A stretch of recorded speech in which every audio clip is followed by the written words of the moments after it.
안녕하세요. 배본철 교수입니다.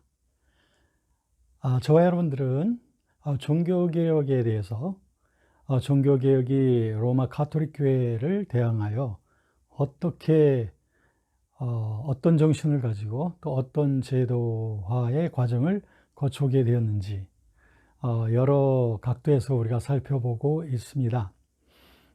그러는 가운데 저희들에게 생기는 하나의 커다란 질문점은 종교개혁이 일어날 때 여러 개신교 세력들이 일어나게 될 때 그때 가톨릭 교회에서는 어떤 그 태도를 취하고 있었을까? 가톨릭 교회에서 개신교를 향한 그들의 행동은 어떻게 전개되었을까 하는 것이 궁금해지는 거죠. 오늘 이 시간 저희들은 그 가톨릭 교회의 그 종교개혁 당시의 그 활동에 대해서 살펴보고요. 좀 더 나아가서 오늘날 현대에 있어서 가톨릭 교회와 또 개신교회의 그 어떤 접촉이랄까요? 또는 그들의 차이점이라든지 이런 부분에까지 좀 전반적으로 우리 개신교와 가톨릭 교회를 비교해 가면서 살펴보도록 하겠습니다. 사실 이와 같은 질문들을 저는 많이 받습니다. 교수님, 가톨릭 교회와 개신교회는 뭐가 다른가요? 또는 가톨릭 교회도 이단인가요? 라고 하는 그런 질문들 말이죠. 여기에 대해서 설명을 하기 위해서는 그리 짧은 시간을 가지고 살펴볼 수가 없습니다. 왜냐하면 저는 그 답변으로서 제시하는 것이 뭐냐면 가톨릭 교회와 그 개신교회의 그 제도적인 그 차이점, 그거와 함께 또한 그 교리적인 차이점, 이런 것들을 우리가 같이 살펴보아야 하기 때문이죠. 그러면 종교개혁이 일어나서 개신교 세력이 확장되어져 갈 때 가톨릭 교회에서는 하나의 반종교개혁 운동이 일어나게 됩니다. 반종교개혁, 이것은 카운터 리포메이션이라고 해서 개신교에 대한 저지 활동이 되겠습니다. 개신교에 대한 반대 활동이 되는 거죠.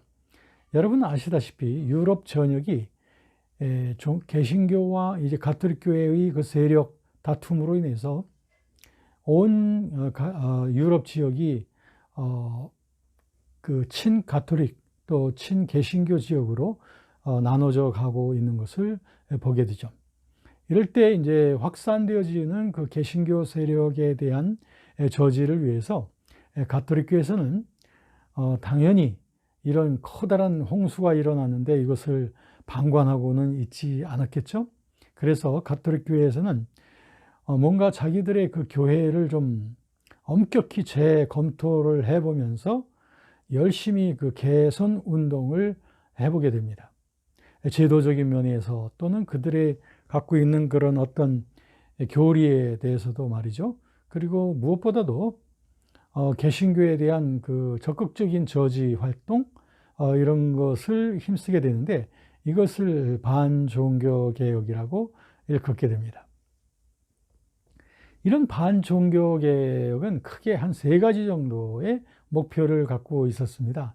첫째는 가톨릭 교회의 그 삶과 그리고 교구에 있어서 좀 제도적으로 혁신할 것이 있다면 좀 혁신을 하자. 두 번째는 가톨릭 교회의 그 교리를 좀 체계적으로 정리를 해서 개신교하고 뭐가 틀린지를 분명하게 규정을 하자라고 하는 것이고요. 그리고 마지막으로 세 번째는 교회 정치 행정적으로 아주 제도적인 강력한 기구로서의 가톨릭 교회를 만들어 가자. 이런 그 세 가지 목표였어요.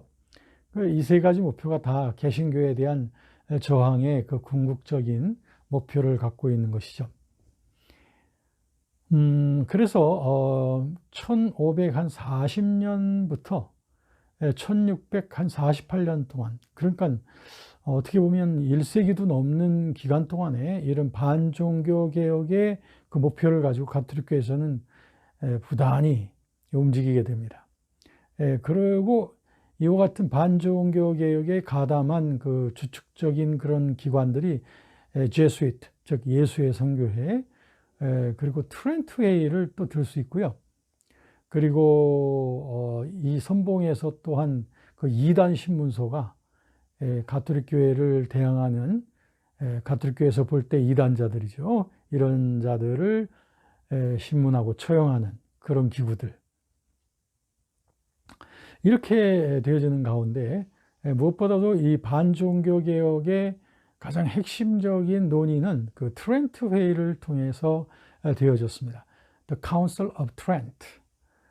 그래서 이 트렌트 회의가 어떻게 해서 소집됐으며 또 그 과정이 어떻게 되고 또 트렌트 회의 때에 확정되어진 그 가톨릭 교회 교리, 개신교하고는 분명히 선을 그은 그 내용들은 어떤 것이 있는가 하는 것을 우리가 살펴봐야 되겠죠. 먼저 이 트렌트 웨이는 교황 바오로 3세에 의해서 소집이 되었습니다. 그 시작은 1545년부터 시작이 되는데 자그마치 약 18년 정도에 걸쳐서 한 커다란 3차례에 걸친 그 트렌트 웨이의 과정들을 거쳐가게 됩니다. 아까 말씀드린 대로 이 트렌트 웨이 때는 가톨릭 교회 내의 여러 가지 반드시 개혁되어져야만 할 그런 악습들, 이런 것들도 다루고 있었지만 무엇보다도 이제 개신교 교리와의 그 칼날을 선명히 해서 대적하는 그 일에 목표를 두고 있는 것을 보게 됩니다. 아시다시피 뭐 루터뿐 아니라 칼빈스, 빙그리뿐 아니라 또 여러 그 온건한 개혁파뿐 아니라 또 급진적인 개혁파들, 또 인문주의자들, 이런 그 극심한 그 소용돌이를 거쳐가면서 가톨릭 교회는 이 모든 것들을 재정비하고 확립하지 않으면 안 되겠다라고 하는 것이었죠. 그래서 개신교 세력이 좀 약한 곳에서는 개신교인들을 몰아내고 또는 처형하고, 또 개신교 세력이 아주 강한 곳에서는 뭔가 좀 변증적인 작업을 통해서 가톨릭 교회의 우위성을 강조하려고 하는 이런 활동들, 주로 예수의 선교사들이 이 많은 일들을 하고 있었고, 그 하나의 think bank는 바로 트렌트 웨이에서 일어나게 됐다, 이렇게 말씀드릴 수 있습니다. 주로 이 트렌트 회의에 참석자들은 여러 나라에서 왔겠습니다만 주로 이제 가톨릭 세력이 강한 그런 지역들에서 왔습니다. 그래서 거의 한 100여 명, 어떤 많을 때는 한 200~300명 정도가 모여서 장시간에 걸친 그런 회의들을 하게 되는 것을 보게 됩니다. 이 트렌트 회의 때 무엇보다도 이 약 한 20여 년에 걸쳐서 열린 이 트렌트 회의 때에 중요한 것은 결국 어떤 교리들이 확립이 되었는가. 그러니까 그렇습니다. 이 가톨릭 교리라고 하는 것은 사실 천수백 년 동안 계속 흘러오지 않았습니까? 그 전승, 그 교황권의 그 전승을 따라서 확인되어져 가면서 이렇게 흘러왔던 가톨릭 교리였어요. 그런데 이제 이것이 이제 개신교의 그 저항을 맡게 되니 이제 드디어 가톨릭 교회에서는 그럼 가톨릭 교회의 교리는 뭐냐? 개신교하고 분명히 좀 구분을 하자라고 하는 그런 요청이 빗발치게 된 것이었고, 그것이 이제 트렌트 회의 때의 여러 중요한 교리들을 만들어 놓게 됐던 거예요. 그러면 그 이제 트렌트 회의 때 확립되어진 그 가톨릭 교회의 교리들을 다룸에 있어서 무엇보다도 그 성경의 권위에 대해서 먼저 생각을 해보시죠. 성경의 권위에 대해서는 가톨릭 교회에서도 물론 성경이 신앙의 기본적인 권위를 갖고 있다는 걸 인정하지만, 그러나 성경만 가지고는 불충분하다고 본 거예요. 성경과 함께 그 전승, 즉 tradition, 전승, 전통의 권위가 역시 필요하다. 전통이라는 거 아시죠? 그것은 교황권에 의하여 확립되어진 어떤 교리나 가톨릭 교회의 의식에 관한 그런 규정, 이런 것들이 바로 전승 또는 전통인데, 가톨릭 교회는 성경뿐 아니라 두 개의 축을 갖고 있다는 거죠. 하나는 성경이고 하나는 성전, Holy Tradition. 이 두 가지가 가톨릭 교회의 그 집을 받쳐주는 두 개의 큰 기둥이다라고 하는 거예요.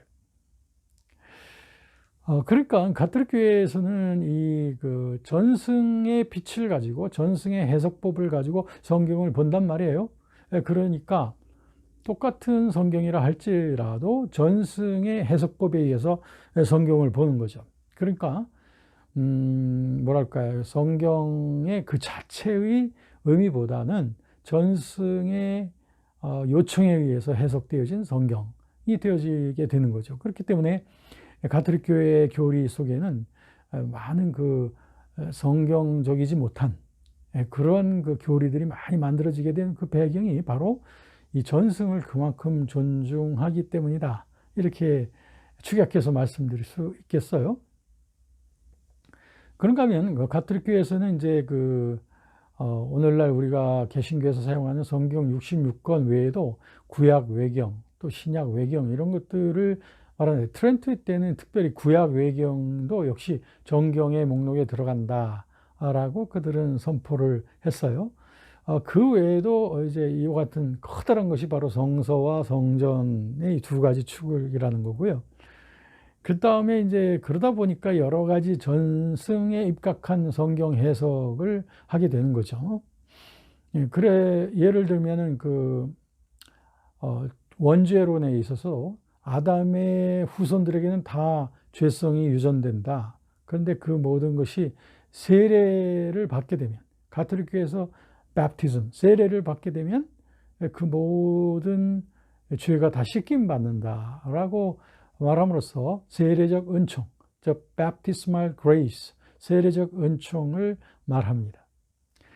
그리고 또 마리아에 대해서도, 마리아가 고대 교회 때로부터 사실 마리아가 존중을 점점 더 받아오긴 했어요. 그런데 이제 드디어 이제 트렌트 때에도 또 마리아에 대한 격상되어지는 그런 여러 가지 논의가 있었습니다.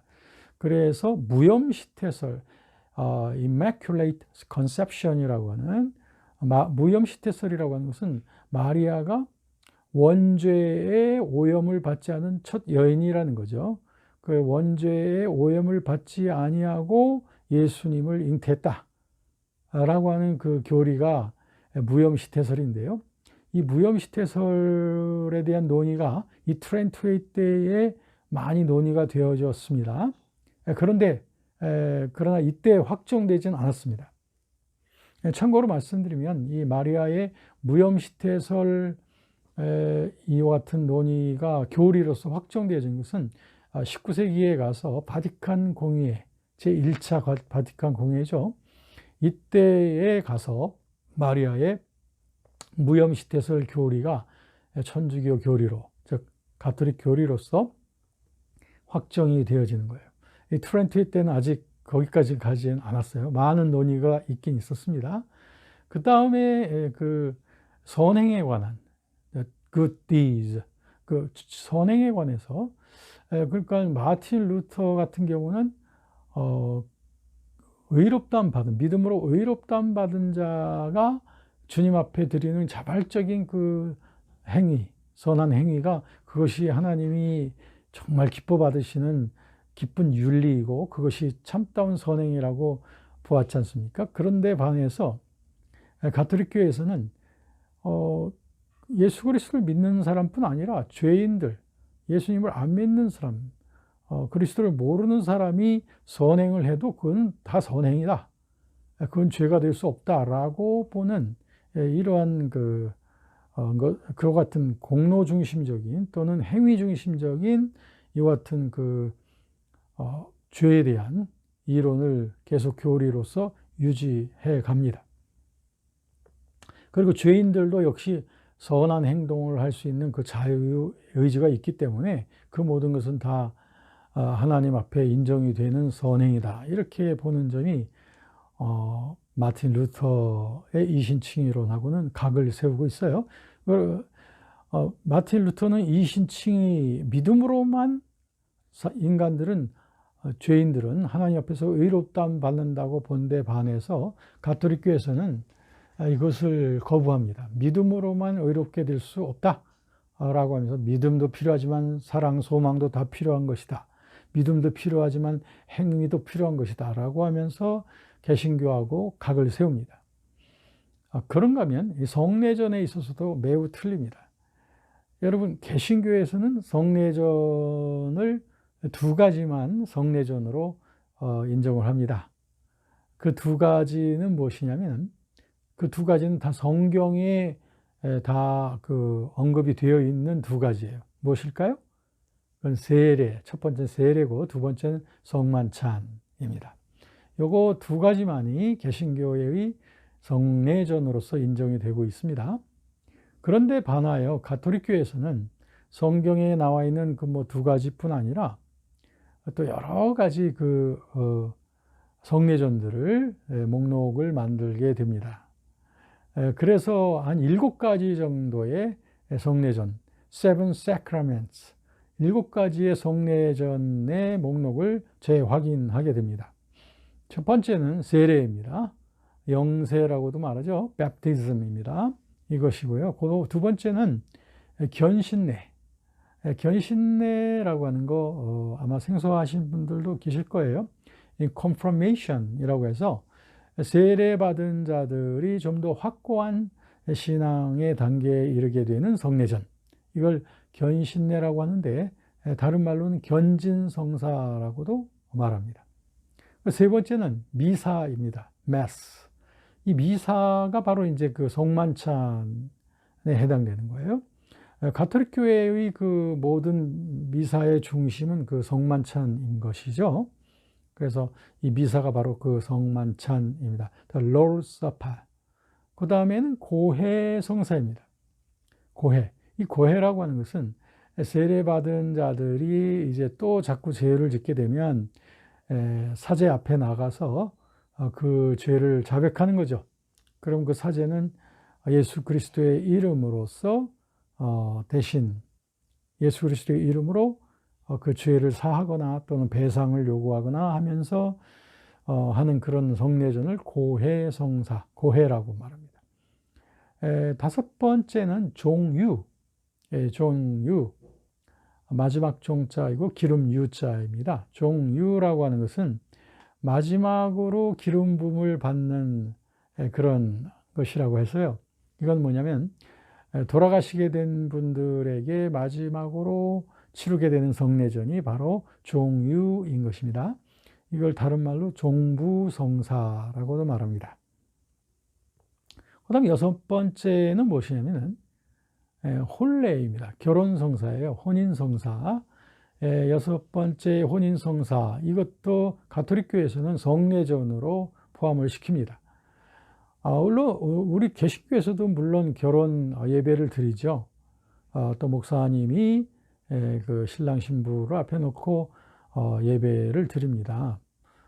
하지만 이제 그 가톨릭하고 좀 다른 것은 가톨릭에서는 이걸 갖다가 하나의 성례전이라고 해서 이제 사제가 신랑 신부 놓고서 이거 성례전으로서 맺은 이와 같은 결혼이기 때문에 이것은 다시 깨트릴 수가 없다라고 하는 그런 원칙을 세워놓고 있습니다.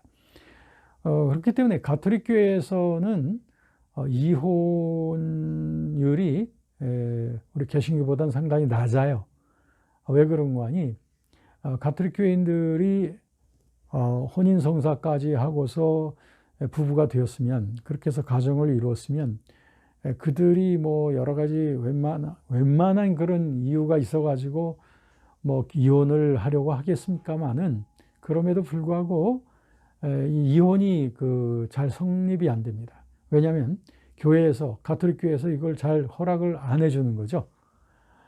지난번에 그 영국의 종교개혁에 대한 저의 강의를 시청하신 분들은 그 영국의 종교개혁이 일어나게 됐던 그 이유 중에 하나도 바로 이 헨리 7세에서부터 헨리 8세에 이르기까지 이와 같은 그 가톨릭 교회의 전통이 흘러오던 영국 교회에 바로 이 이혼 문제, 이것이 이제 대두되어짐으로 말미암아, 물론 그 한 가지만은 아니지만, 그러나 그것이 상당히 중요한 사적인 그 이유가 되어져서 이것이 하나의 그 영국에서 가톨릭 교회로부터 결별하게 되어지는데 중요한 요인이 됐던 것을 볼 수가 있죠.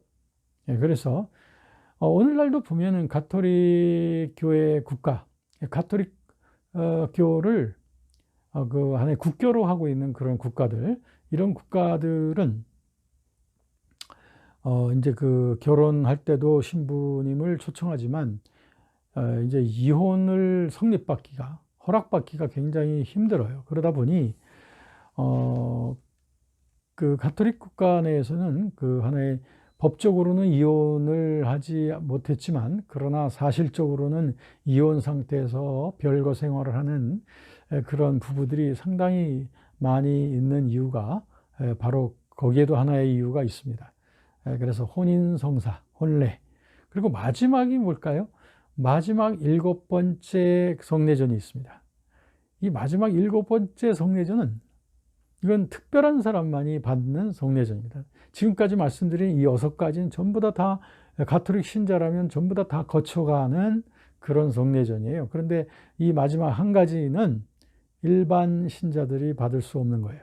그건 뭐냐면 임직성사입니다. 이 임직성사란 무엇이냐면 사제소품을 받는 그 성례전을 말합니다. 그러니까 즉 신부가 될 사람들에게 베풀어주는 성례전이에요. 그래서 이 임직성사를 받은 자만이 부제가 돼서 또 사제가 될 수 있는 것이고, 사제가 되어서 나머지 성례전을 시행할 수 있는 권위를 부여받는 특별한 구별되어진 그 성례전이 바로 임직성사다. 이렇게 말씀드리겠습니다. 이렇게 해서 개신교에는 2가지 성례전, 그러나 가톨릭교에서는 몇 가지요? 네, 7가지 성례전으로 이렇게 구분이 되어 있는 것을 보게 됩니다. 아까 제가 그 성서와 성전 2가지가 가톨릭교회의 2개의 축이라고 말씀드렸잖아요.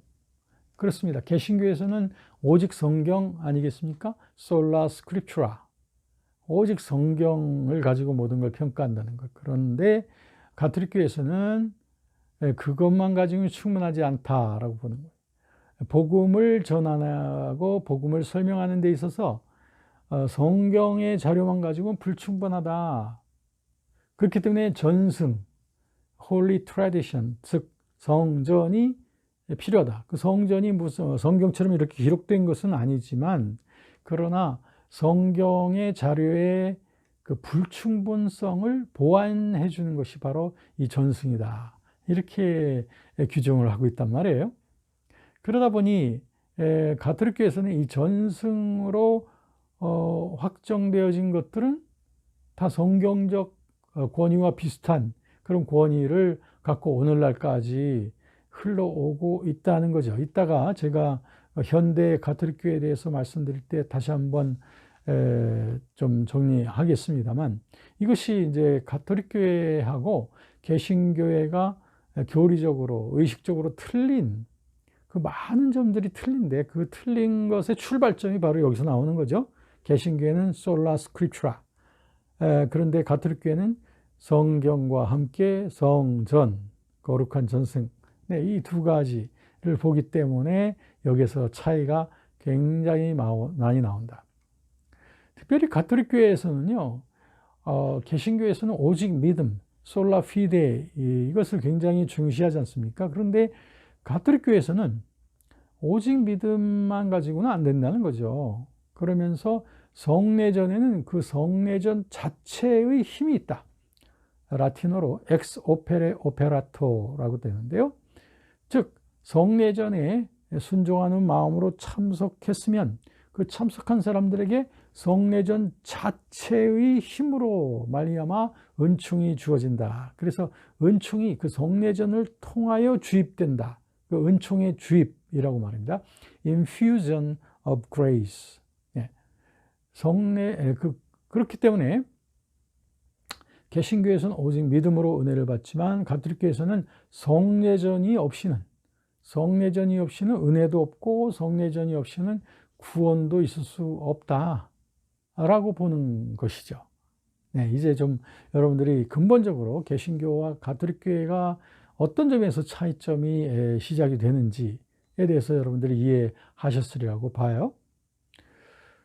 그런가 하면 또 제가 지금까지 말씀드린 그런 상이점들 말고도 또 유아 세례도 역시 타당하다고 봤죠. 이것은 이제 마틴 루터나 칼빈 같은 이런 온건한 개혁주의자들로 유아 세례는 그대로 받아들였는데요. 가톨릭교에서는 뭐 그동안의 전승을 그대로 이어받았죠. 그 다음에 성만찬에 있어서 화채설, 가톨릭교회의 그 화채설, 그러니까 그 떡과 포도주로 완전히 그리스도의 몸과 피가 변해버린다는 거죠. 화채설을 그대로 그들은 교리로서 확인하고 있고, 그 다음에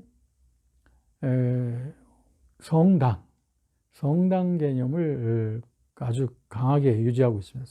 성당 자체를 하나의 그 구약의 어떤 성전과 같은, 구약의 성막과 같은 그런 어떤 개념으로 봄으로써 그냥 예배드리는 예배의 장소라기보다는 성당 자체가 하나의 그 존중받는, 그러니까 여러분들이 이제 가톨릭 교회를 들어가게 되면 가톨릭 교회의 그 큰 대문을 들어가게 되면 그 바깥에 이미 그 성모 마리아 동상도 있고 거기에서 여러분들이 예의를 갖추게 되죠. 그리고 이제 들어가게 되면 거기에 마치 구약의 그 성전에서의 그 뭐죠? 그 물두멍, 손을 씻는 그런 장소가 지금도 그대로 되어 있고요. 더 나아가면 이제 제단이 나와 있는 거죠. 이것은 어찌 보면 그 구약의 성막의 순서하고 마찬가지죠. 성막의 바깥들을 거쳐가지고 마침내 그 물두멍에서 손을 닦고 그 다음에 제단에다가 제물을 바치고 그리고 그 뒤편에는 이제 언약궤가 있고 말이죠. 이런 그 구조를 성당들은 띠고 있단 말이에요. 그래서 이제 성당 자체가 구약 성막과 같은 그러한 그 개념을 그대로 유지하고 있다는 거죠. 그 다음에 그 미사는 예수 그리스도의 반복되는 희생이라고 하는 점에서 이것은 화채설을 유지하고 있는 것이고요. 그 다음에 죄의 용성, the remission of sin, 죄를 씻김받는 것을 위해서는 첫 번째는 이제 세례가 씻김받는 의식이고, 세례받고 난 다음부터는 고해성사를 통해서 씻김을 받아야 된다 라고 하는 거죠. 그것도 이제 사제한테 가야 되는 거죠. 이것도 굉장히 틀린 것이죠.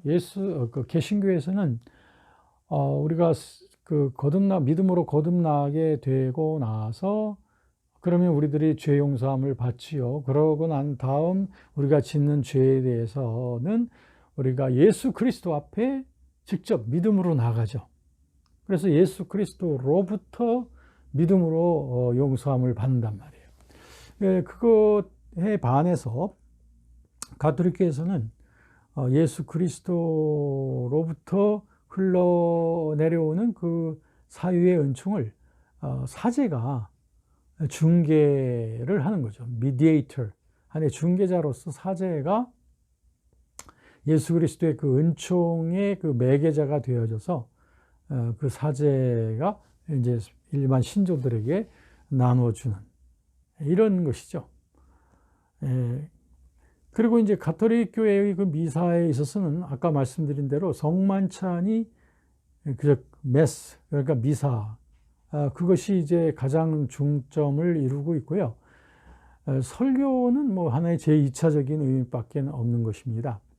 개신교에서는 아무래도 설교가 그 가장 중점을 이루고 있다라고 말씀드려도 과언이 아니겠죠. 자, 오늘 이렇게 보면 여러분 이제까지 제가 정리해 드린 바대로 개신교와 가톨릭교회가 그 차이점들이 많은데 그 차이점이 어디서부터 발발한 것인지에 대해서 지금 이렇게 트렌토 때 확립되어진 이런 가톨릭 교회의 교리들은 오늘날까지 그대로 이어져 오고 있어요. 그것이 뭐 하나의 감소되거나 그런 것이 아니라 점점 더 덧붙여지게 된 거죠. 이제 조금 주제를 달리해서 가톨릭 교회에서 이제 반종교개혁으로서 개신교회를 저지하게 될 때에 그 선봉에 나선 그 그룹이 예수회라고 아까 말씀드렸죠. 그렇습니다. 예수회는 바로 이 종교개혁 당시에 이제 생기게 되어지는 것이죠. 종교개혁이 일어나기 약 전부터 조금 전부터 시작이 돼 가지고 종교개혁 당시에 계속 이제 활성화되어져 가는 것입니다. 이것이 그 예수회라고 하는 것은 사실은 그 시작은 그 종교개혁 전부터 이그나시우스 로욜라라고 하는 사람에 의해서 이러한 그 예수의 정신이 이제 점점 확산되다가 마침내 예수회라고 하는 조직이 만들어지게 되는 것은 1534년, 그러니까 마틴 루터의 종교개혁이 있고 나서 한 15년 정도의 시간이 흘러가고 난 다음, 이제는 더 이상 그 가톨릭 교회의 교황권을 보존하기 위해서는 아주 전투적으로 혁명적으로 일어나는 그 선교회로서 이그나시우스를라가 일어나게 됐고요.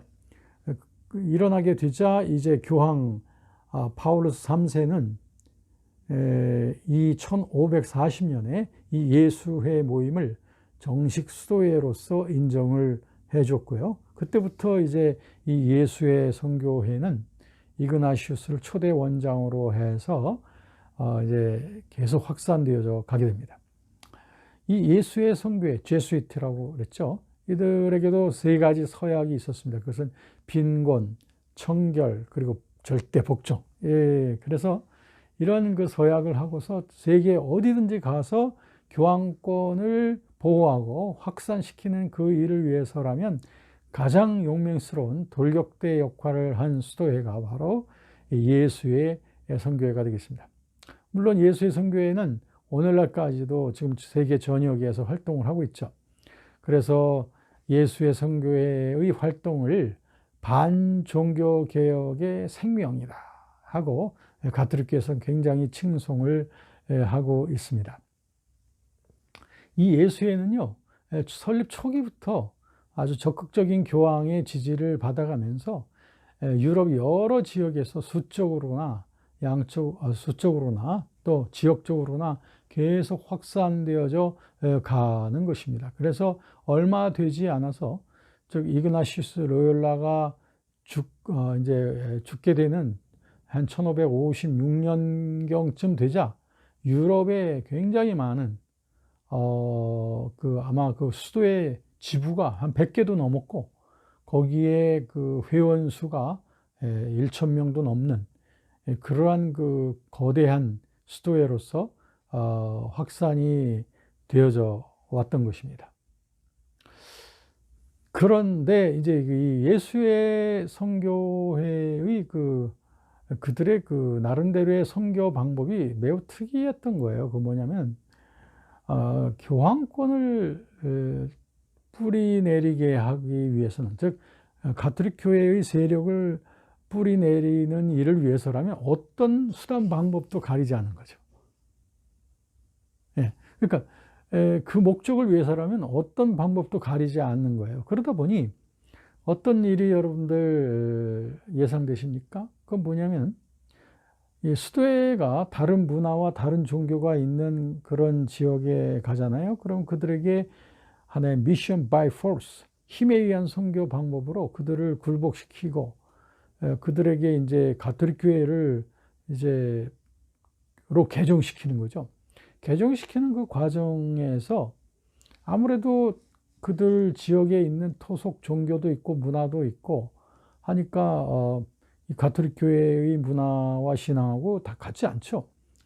그랬을 때 이 가톨릭 교회 예수의 수도회들은 일단 그들을 개종시키는 데다 목적을 두고 그러면서 이제 그 그들하고의 그 토속 신앙이나 문화하고의 그 타협을 하게 되는 거죠. 그러다 보니까 가톨릭 교회의 그 원래 그 근본적이었던 가톨릭 교회 신앙이나 규범이나 또는 교리들이 지역마다 가서 하나의 혼합주의적으로 되는 거죠. 그러다 보니까 분명히 이들이 그 가톨릭 교회 교인으로 개종은 됐는데 이들의 신앙이나 생활이나 문화나 의식에 있어서는 이 가톨릭 신앙 같지도 않고 또 자기들의 토속 신앙 같지도 않고 뭔가 좀 믹스된 형태의 그런 혼합 종교들이 여러 지역에서 발생하게 됐던 거예요. 이런 그 하나의 그 역사가 지금도 오늘날 그 중남미 지역이라든지 또는 아시아의 어느 가톨릭 국가, 가톨릭 교회를 천주교를 하나의 자신의 나라의 국교로서 삼고 있는 그런 나라들, 이런 나라들은 대개 보면은 이런 그 유럽으로부터 온 그 포르투갈이나 이태리 또 스페인 이런 곳에서 온 그 예수의 선교회와 같은 이런 그 가톨릭 선교회로부터 이제 개종을 받은 이런 지역들이거든요. 그렇기 때문에 그들은 명목상으로는 가톨릭교를 국교로서 하고 있지만 그러나 그들의 내면적 신앙과 삶을 보면 그 뭐랄까 우리나라 천주교에서 보이는 것 같은 그런 어떤 가톨릭 교회성 이런 것들이 굉장히 약하고 오히려 미신적이고 정령신앙적이고 또는 다신교적이라든지 또 토테미즘이라든지 이런 것들과 그다음에 그 지역의 기복주의 이런 것들하고 신비주의 이런 것과 막 점철이 되어져서 이상스러운 형태의 가톨릭 교회 신앙을 만들어 온 것을 볼 수 있는 그 이유가 되겠습니다. 네, 이와 같은 그 예수의 선교회의 혼합주의적 선교 방법이 이제 너무 심해지다 보니까 이제 가톨릭 교회 내부에서도 상당히 비판을 받게 되어져서 한동안 예수의 선교의 활동이 좀 한동안 금지되던 때도 있게 되었고 그렇지만 나중에 또 다시 재개되어져서 오늘날에 이르게 되었던 것입니다. 자, 이렇게 해서 우리들은 그 종교개혁 당시 그리고 예수회의 활동까지 좀 살펴보았고요. 자, 그렇게 해서 이제 세기를 흘러와서 전승을 중심으로 해서 이제 흘러온 그 가톨릭 교회. 오늘날 이제 21세기에 이르게 되어졌을 동안에 그 중요한 가톨릭 교회의 중요한 공의회 카운슬이 열리게 되는데 그게 바티칸 공의회입니다. 그 첫 번째는 그 19세기 말에 열렸고 두 번째는 20세기 중반에 걸쳐서 열렸죠. 그래서 아주 커다란 규모의 공의회였던 것입니다. 그 중에서도 보면은 이제 제2차 바티칸 공의회, 이것이 20세기 중반에 다시 좀 정확히 말하면 1962년부터 65년 사이에 걸쳐서 약 4차례에 걸쳐서 이 제2차 바티칸 공의회가 열렸었던 거예요. 이때 뭐 아무래도 16세기 때 발족되었던 그 트렌트 공의회의 그 사항들을 다시 한번 확인하는 것이고 몇 세기가 지났기 때문에 뭔가 더 많은 것들이 첨가되기도 하고 이런 것들을 다시 한번 천명하는 그런 그 회의가 두 차례에 걸친 이 바티칸 공의회였던 것입니다. 무엇보다도 제2차 바티칸 공의회에서 가장 먼저 확정했던 것은 뭐냐면 바로 이 트렌트 때 말했던 성전과 성서 간의 그 두 가지 폴, 그러니까는 그 하나의 그 가톨릭 교회를 지탱해주고 있는 두 가지 기둥에 대해서 다시 한번 재확인을 한 것입니다. 그래서 이제 그 전승에 대해서 가톨릭 교회에서는 다시 한번 또 주장을 하기를 하나님의 그 계시는 두 원천을 갖는다. 하나는 성경이고 하나는 전통이다. 이렇게 다시 확립을 했고요. 그런가 하면 성경의 번역이 다 잘 된 것은 아니기 때문에 성경의 번역도 다시 바로잡을 수 있다. 근데 바로잡을 때에 그 도구가 되는 게 뭐예요? 그게 전승이라는 거죠. 그리고 이제 그 예전하고 많이 달라진 게 뭐냐면 일반 가톨릭교에서 말하는 그 평신도들도 이제는 좀 성경을 읽을 수 있도록 권장이 되어져 갑니다. 이렇게 되기 전까지는 뭐 자기들이 알아들을 수 없는 라틴어로서 미사가 진행이 되어지고 일반 신자들은 성경을 해석할 수도 없다고 하는 그 중세기적인 그러한 신념들을 유지해 가고 있었지만 이제 이런 것들이 달라진 거죠. 그래서 오늘날 가톨릭 교회에서는 나름대로 성경 연구들을 일반 신자들도 많이 하지요. 그런데 이제 단 틀린 것이 뭐예요? 그것은 개신교에서는 성경이 성경을 풀어가도록 하는 거죠. 그런데 반하여 가톨릭교에서는 전승, 즉 전통의 해석법을 가지고 성경을 본다라고 하는 것이 여전히 틀린, 성경 해석에 틀린 것이 되겠습니다.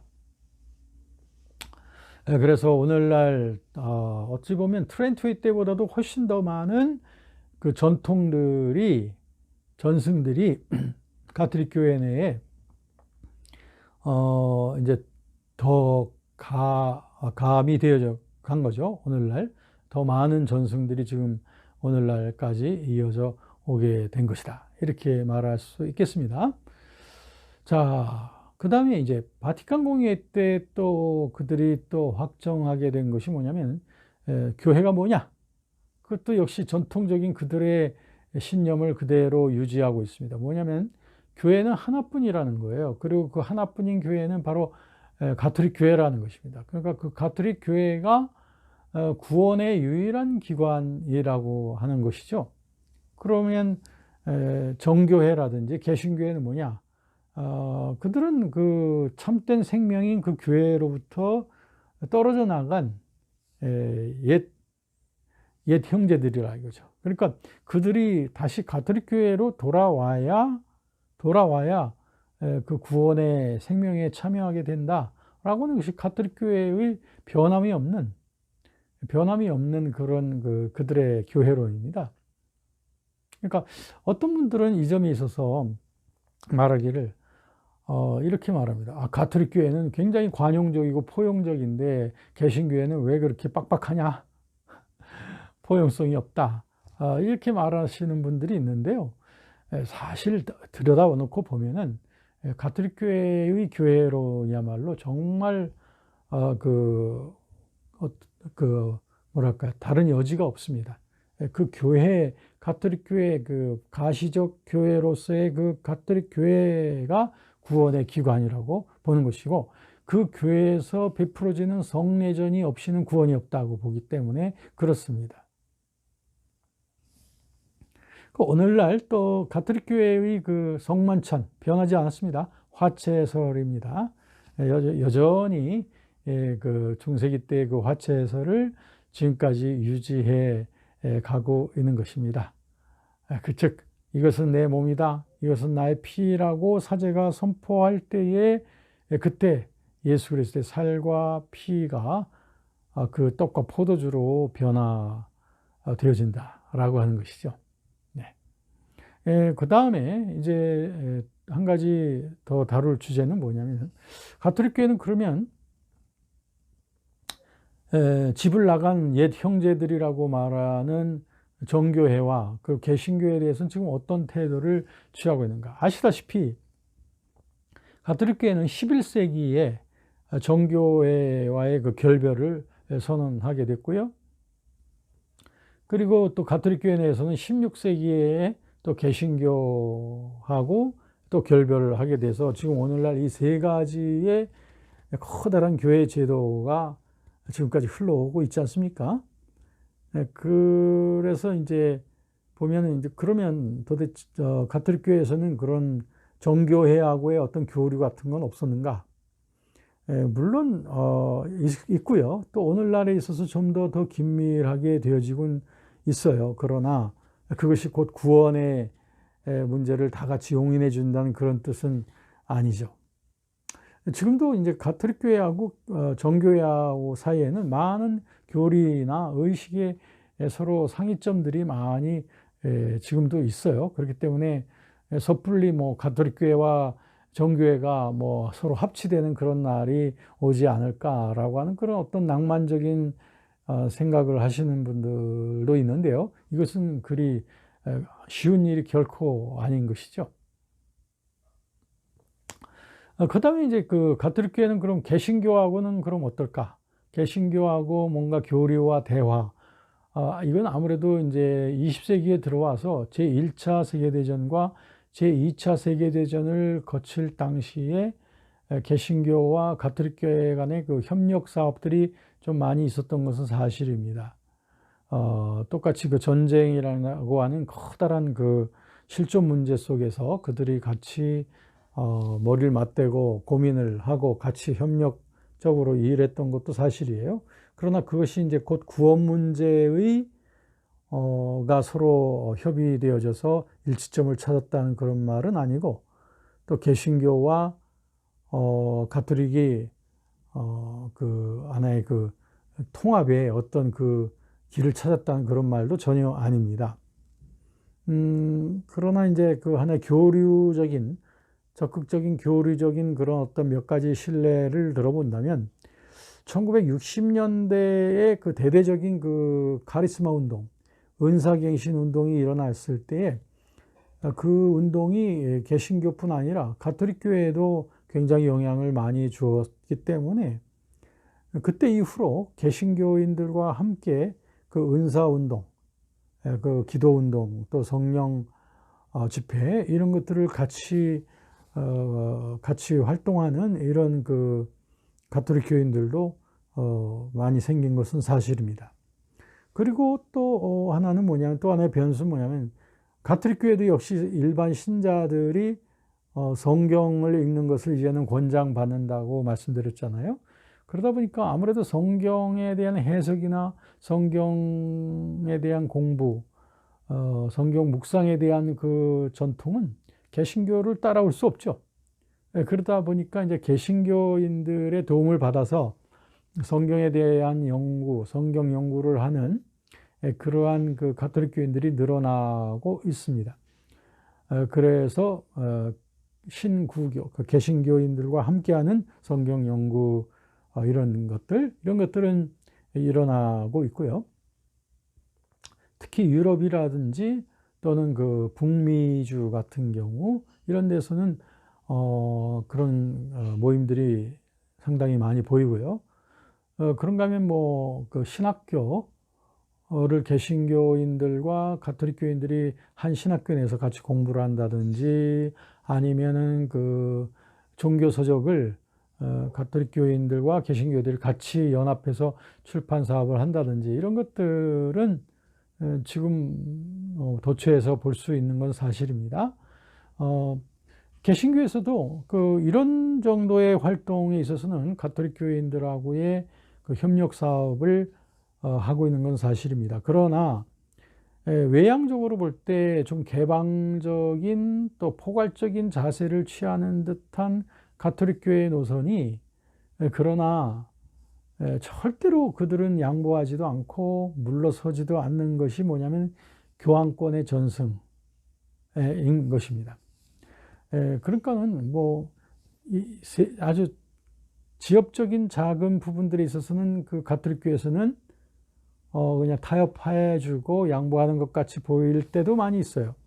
그러나 정작 중요한 교황권의 전승이라든지 계시에 대한 해석, 또 가톨릭 교회에 빼놓을 수 없는 그 전승에 대한 문제들, 성례전이라든지 또 마리아 숭배 이런 것에 대해서는 뭐 도저히 타협이나 포기 같은 것은 지금까지 기대할 수가 없는 것이죠. 자, 그렇기 때문에 이런 점에서 우리 오늘날까지 가톨릭 교회는 16세기 그 트렌트 회의 이후 오늘날에 이르기까지 그 전승 중심의 가톨릭 교회의 노선을 꾸준히 지켜온 것이고, 이런 점에 있어서 어떻게 보면 선교적인 면에 있어서는 혼합주의적이거나 좀 포괄적인 그 태도를 취해 온 것은 사실이지만, 정작 그들이 자기들의 그 본연의 그 중심을 지켜야 된다고 하는 점에서는 굉장히 그 보수적이라고 하는 것을 함께 기억을 하지 않으면 안 됩니다. 특별히 우리는 잊지 말아야 될 것은, 가톨릭 교회에서는 그 구원이라고 하는 것은 언제나 교회가 구원을 주는 것이고, 그 교회는 하나뿐이어야 한다는 것이고, 그 교회에서 베풀어지는 성례전을 통해서만 구원이 가능하다. 그것은 바로 가톨릭 교회, 바로 그 자체라고 하는 것이죠. 자, 이렇게 해서 저와 여러분들은 오늘 이 시간 개신교와 가톨릭 교회가 무엇이 다른가, 또 어디서부터 달라지기 시작했는가, 또 오늘날에 있어서 많은 대화와 협력에도 불구하고 가톨릭 교회가 변치 아니하는 그들의 중심이 무엇인가 라고 하는 점들을 우리가 종합적으로 살펴보았습니다. 여러분, 이와 같은 이해에 여러분 함께 해주셔서 감사하고요. 여러분들의 그 사역과 그리고 여러분들의 삶에 커다란 유익이 있었으면 좋겠습니다. 감사합니다.